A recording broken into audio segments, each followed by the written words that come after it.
Всем привет! Вот мы и вернулись на наш участок, который был болотом, который мы осушили. Будем строить ангар 10 на 30. Вот такое болото здесь было. Я снимал ролик, если кто помнит.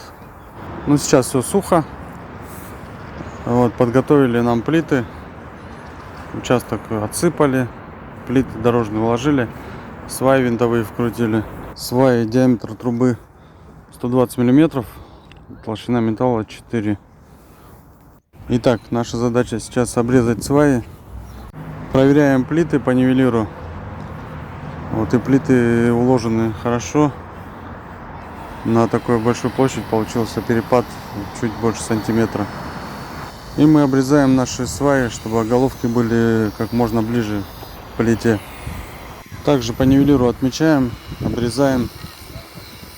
Вот, и потом я уже привариваю головки, тоже по уровню выставляю их, чтобы не было перепадов. Уже после того, как обрезали сваи и приварили оголовки, снова проверяем по нивелиру. Все-таки площадь большая, чтобы не было ошибок. Ну а после размечаем, где будет наш каркас, проверяем все размеры, промеряем диагонали. И после того, как все на углах поймали, каркас где должен быть, натягиваем нитки. Ставим на каждой свае отметку, где у нас должен лежать каркас, нижняя обвязка. Ну и раскладываем уже непосредственно саму трубу нижней обвязки. Труба у нас 100 на 100.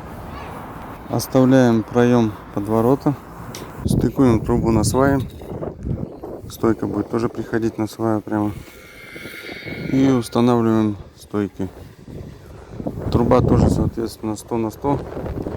3 миллиметра толщина металла. Сваи мы срезали по нивелиру. И когда нижнюю обвязку установили, тоже проверили высотку. У нас все ровно. Поэтому стойки устанавливаем сразу в размер. Не нужно будет отрезать нам по верхам. На угловые ставим временные раскосы. Это самые важные стойки наши. Угловые зафиксировали, а остальные уже без проблем можно будет в процессе монтажа верхней обвязки подровнять. Ну и монтируем саму уже верхнюю обвязку. Тоже труба 100 на 100. Стыкуем трубу тоже на стойке.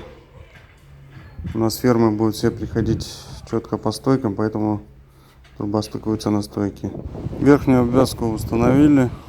Следующий этап — монтаж ферм. Для этого нам понадобится кран. Фермы тяжелые. И пока ждем кран для монтажа ферм, начинаем монтировать ветровые связи. Здание у нас достаточно большое, поэтому без ветровых связей не обойтись. Связи — это по сути диагональные раскосы, которые помогают зданию держать ветровую нагрузку. Парус большой. Делают их обычно из трубы или, как в нашем случае, из уголка. Мы используем уголок 50 на 50, толщина 4 миллиметра. Крепим уголки с помощью пластин. Пластины взяли 200 на 200, порезали по диагонали, углы варили. А в центре сделали пластину 200 на 100. Там стыкуем уголки. Да, и пластину тоже 4 миллиметра толщиной у нас. И всего у нас будет 9 крестов таких по всему зданию. 6 по длинным и 3 по коротким. Держак не выдержал нагрузок, сгорел. Пришлось вспомнить практику и соорудить себе такой вот трезубец. До магазина далеко здесь, а у нас уже приехал кран под монтаж. Поэтому работаем так. Длина фермы у нас получается 10 350, а высота 1200. Всего их будет 9 штук, и шаг между фермами 3700. Фермы изготовлены из трубы 80 на 80, а наполнение 60 на 60. Сами фермы выставляем по уровню, ставим на прихватки. И при этом проверяем каждую стойку тоже, чтобы была в уровне.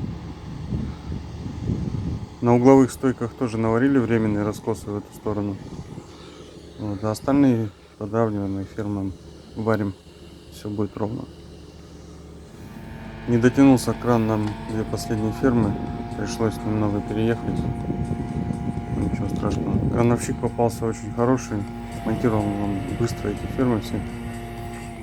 Даже сам расстроился, что у нас больше нет работы, надо ехать на следующий объект. К сожалению, на монтаж панелей будут приезжать крановщики один хуже другого. Фермы смонтировали. Сейчас начнем монтировать прогоны. Прогоны у нас труба 60 на 80. Тоже 3 мм толщина. И всего у нас будет 10 ниток прогонов. По 5 штук на каждый скат. Шаг между прогонами примерно 1300. Итак, из металла у нас остается установить прогоны. И стойки еще у нас будут под ворота. Металлокаркас будет под двое ворот, но ворота пока будут одни. Заказчик сказал, потом со временем возможно сделать и вторые. Пока мы их просто зашьем панелями. Еще каркас под одну дверь. И добить ветровые связи. Мы поставили пока только 2 креста. Установили все прогоны. Такая взлетная полоса. Напомню, больше 30 метров наше здание. А вот металл под ворота. Это задняя стена. Вот это передняя. Здесь будут ворота, а на задней пока зашьем. Здесь же и каркас под дверь. С этой стороны получается один крест, а на задней стороне 2 креста на короткой стене. Все, весь металл установили. Все покрасили. Вот. И вон там у нас приехали панели. Вон 2 фуры стоят вдалеке. Ждем кран, который будет разгружать. Что-то где-то он задержался. Промзона, адреса нет. Крановщики что-то очень сложно сюда доезжают. Хотя вот панели приехали спокойно. Ну, все-таки доехал к нам кран. Начнем разгружать. При разгрузке панелей краном обязательно цепляем паук. Берем текстильные мягкие стропы. И подкладываем доски. Сороковку, полтинник лучше. Чтобы не замять панели. Снизу под строп подкладываем. И сверху распираем. Строп никак не давит на панели. Мы их точно не помнем. Да, и стропы должны быть длинные, чтобы крюк паука оказался выше почти. Не помял панель тоже. Панели разгрузили. Начинаем монтаж. Подъезд к зданию у нас есть только с одной стороны. Поэтому начинаем монтировать сначала дальнюю стену, чтобы крановщик мог видеть, что он делает, куда ставит панели. И потом будем уже ближние ставить. Высота стены у нас рассчитана четко по 3 панели, ничего резать не надо. Это здорово экономит время. Так, это у нас задний торец, где ворота пока зашиваются. Перекидываем остатки панелей и переезжаем на главный вход. По высоте тоже получается устанавливаем 3 целые панели. И потом наверх уже будет подрезка. Вымеряем все уклоны. Отмечаем на панели и пилим домик. Вот такой у нас получается. На лицевой стороне у нас на панелях есть пленка. А на внутренней обычно ее нет. На некоторых есть, но чаще всего нет. И когда пилим, образуется вот такая мелкая стружка. Неважно чем пилить, все равно стружка будет. Ее надо обязательно смахнуть. Иначе пройдет неделя-две. И эта стружка заржавеет и разъест краску. Потом ее будет не снять ничем. Вот она в сухую погоду уже въелась. А если будет влажность, то это все намного быстрее происходит. Добиваем последний кусочек. И стены у нас готовы. Дальше будем переходить к кровле. Когда устанавливаем вот такие мелкие подрезки, вот в длинной части крепим как обычно в стойку. Вот, а в левой части, получается, где срезано, крепим прямо в ферму. Временный саморез закручиваем. Потом, когда установим кровлю, шов запеним и этот саморез уберем, чтобы не помешало устанавливать фасонку. Рассчитали, как у нас придут панели в конце. Подрезали первую панель в размер и начинаем монтировать. Вылеты делаем, как обычно, по 20 сантиметров во все стороны. В процессе монтажа следим, чтобы у нас панели никуда не убегали, шли четко по коньку. И вот тут большую роль играет, насколько четко мы поймали диагонали здания, насколько мы ровно установили все стойки, фермы. Если где-то что-то завалили, начнутся проблемы с монтажом кровли. Кровля будет убегать. Если все-таки кровля начинает уходить от конька, то можно делать небольшие ступеньки. Это тоже ничего страшного. Понемножку подправляем. Потом все это фасоночкой закроем, будет красота. Все панели зашили. И вот такое у нас изнутри пространство огромное получилось. Вот это то, что снизу светится между плитой и панелями, будет еще заливаться отмостка бетонная. От плиты и туда на улицу еще на метр. Все зальем. Плиты между собой сварили. Швы пройдем герметиком. Так, что еще не сказал о монтаже панелей. Перед монтажом панелей и стеновых, и кровельных силиконим внутренний зуб. Для чего это нужно? Внутри помещения у нас тепло, снаружи холодно. Образуется конденсат.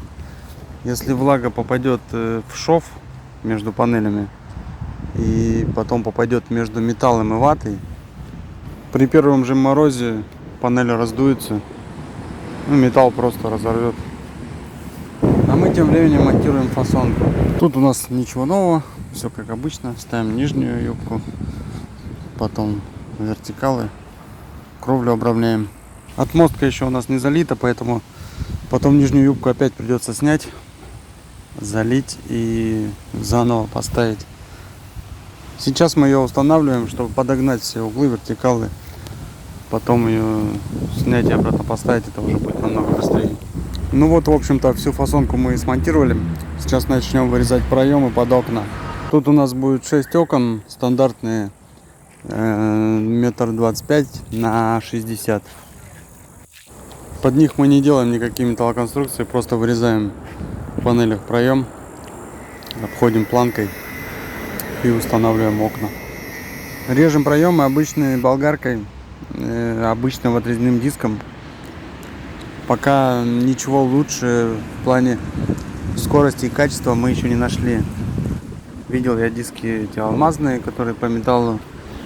Они очень плохо режут и краску жгут еще хуже, чем обычный отрезной диск. Пробовали резать сабельной пилой, лобзиком, паркеткой. У каждого способа больше минусов, чем плюсов. Так, еще раз вид изнутри, уже с окнами. 6 окон, одна дверь и ворота. Пока тоже одни. Возможно, в будущем будут вторые. Да, и по поводу связи забыл сказать. Монтируем мы их таким образом, чтобы они не касались панелей. То есть утапливаем их от плоскости панелей сантиметра на 2 внутрь помещения. Вообще заказчик построил этот ангар для мебельного производства. Он занимается мебелью. Сказал, устал уже арендовать. И после того, как мы уже закончили, он попросил внутри у него построить еще металлоконструкцию вот под одну комнату и под санузел. Конечно, мы ему рассказывали, что можно построить это все из перегородочного профиля. Будет дешевле. Но он захотел металлоконструкцию. Ну, не смогли его отговорить. Итак, это будет что-то вроде комнаты отдыха. А вот там в дальнем углу будет санузел. Санузел у нас получается 2,5 на 2,200. Строим мы по тому же принципу, как и все наши конструкции. Нижняя, верхняя обвязка, стойки, металл под двери. У заказчика взяли лазерный уровень. Очень помог нам. Для внутренних работ вообще незаменимая штука. Вот такой тамбур мы построили. Комната тоже уже закончена. Сейчас ее покрасим и все. Немного похоже на КПЗ наша комната, но когда обошьется, наверное, будет пободрее выглядеть. Вот наш главный помощник сейчас покрасит. Он только на самые ответственные работы к нам приезжает. И тогда точно не стыдно будет заказчику показывать нашу работу. Вот такой ангар мы построили. Вот он уже с отмосткой. Электричество завел заказчик туда. Все вопросы жду в комментариях. Все данные, контакты в описании. До новых встреч.